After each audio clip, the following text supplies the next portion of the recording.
Okay, so good morning, good evening, good afternoon. It depends on which time span you're watching this from. No, thank you very much again to join Military Guna TV for tuning in. I really do appreciate that you guys consistently tuned in and enjoy the program. Now we have a few things that I want to speak about today. Now I want to speak about Theodore Whitmore's last 10 games in charge of the Reggae Boys. And then we're going to divulge a little bit inside of the Gold Cup campaign. I just had a brief idea and who I think really stood out in this Gold Cup campaign, who I believe might make it, and who I think we can move forward with. So, guys, please smash the like button, and definitely I'd really appreciate it if you guys subscribe to the channel. subscribe to the channel, people. It's a great program, one that really divulge deeply into the reggae boy football industry and team organization. It doesn't really matter how you want to put it, but that's what I do. Now, I'm going to give you guys a bit of stats in accordance to the last 10 games that the Reggae Boys played, so we can have a better understanding of what's going to happen. Now, as you can see down below, on the banner saying, when will it be the right time? No, that question has to do with Theodore Whitmore.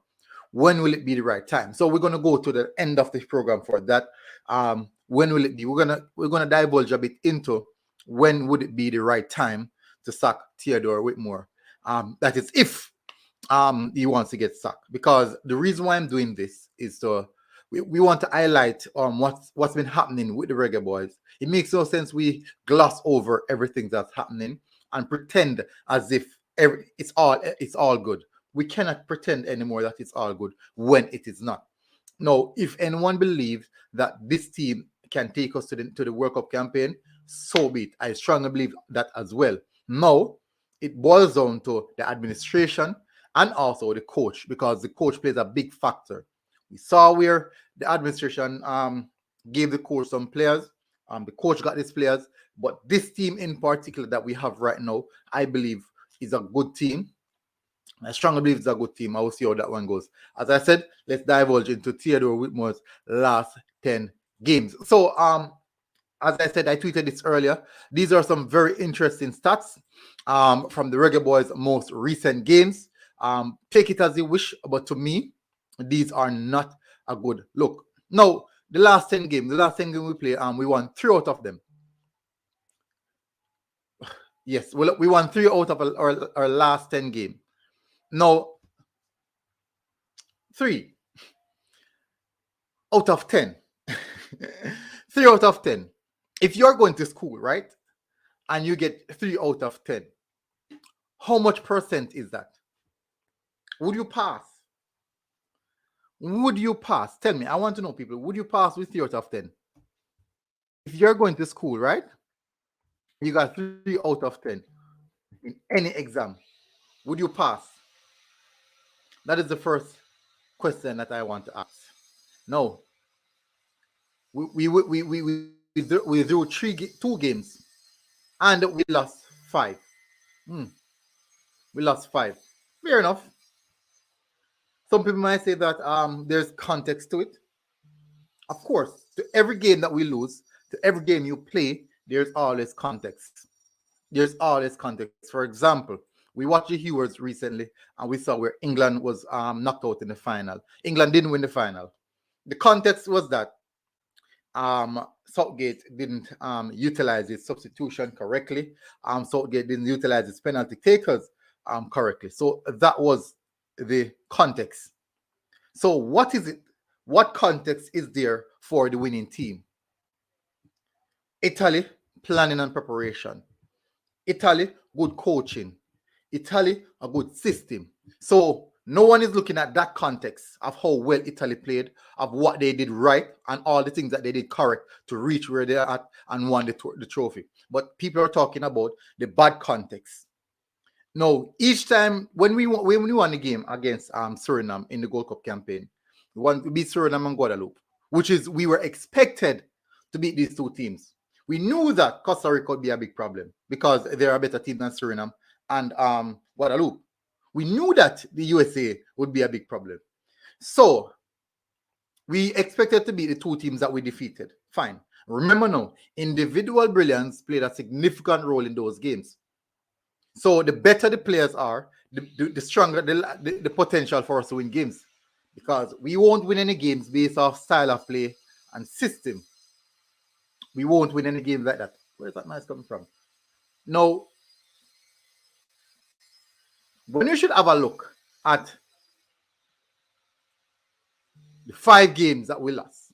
Oh, before I go into that, we scored 8 goals in those 10 games. 8 goals. We conceded 16 goals in those 10 games with an average percentage ball possession of 43.2%. With an average ball possession of 43.2%. Yeah, people are going to say, boy, stats. This is what the Reggae Boyz fans love to say. Stats does not tell you everything. Well, you know what the stats are telling me right now? That we lost 5 games. That is what the stats is telling me. The stats is also telling me that we conceded 16 goals. No, people say stats lie. Go and check it for yourself. Go and check if we didn't lose the game 1-0 against the USA. Go and check it and see if we didn't lose 1-0 against Costa Rica. So you guys see what I'm saying? So if you strongly believe that this is definitely good enough. No, the 3 games that we won, we defeated Saudi Arabia. We defeated Suriname and we defeated Guadeloupe. That's in the last 10 games. Now, we lost against Saudi Arabia the first game. We lost against USA during the same time period. We lost against Japan under 23 team during the same time period. We lost against Costa Rica. We also lost against USA again. So all the better teams defeated us. We didn't overthrow none of the better teams throughout this campaign because we were expected to beat Saudi Arabia both times, but they beat us the first time. But the teams that we know is going to give us problem, we lose to them. we just lost. We lose to these guys. We lost to these guys. And tracking back as far as the first game that I started off in 2019 was Guyana. When we drew with Guyana 1-1. But in all essence, people, this is what I'm talking about. This is what I'm talking about. These are not good results. So when will it be the right time? Let's move to when will it be the right time. Now, do you want to wait until we're in the middle of the World Cup qualifiers when things are not going good to sack Whitmore? To make a change, you're going to call for a change when we are not going to make the World Cup campaign?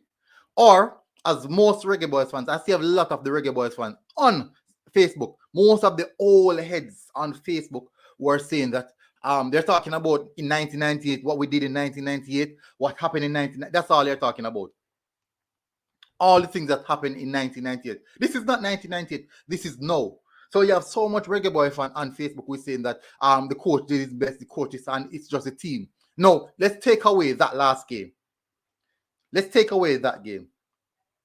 What about the previous losses? What about the previous Gold Cup campaigns that we didn't win? What happened to that?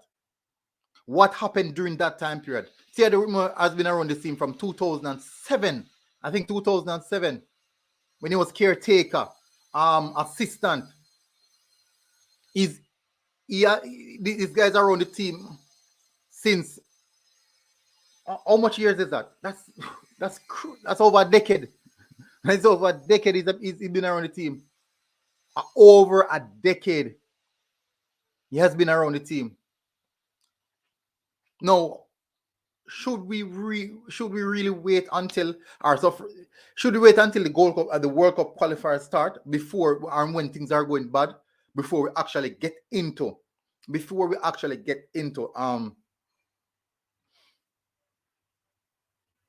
the idea or the mind frame that it's not good enough? We have 5 weeks right now to prepare for the World Cup qualifiers. You know the thing about it is that the only prepared opportunity that we'll get to put in good training session was prior to the Gold Cup and during the Gold Cup.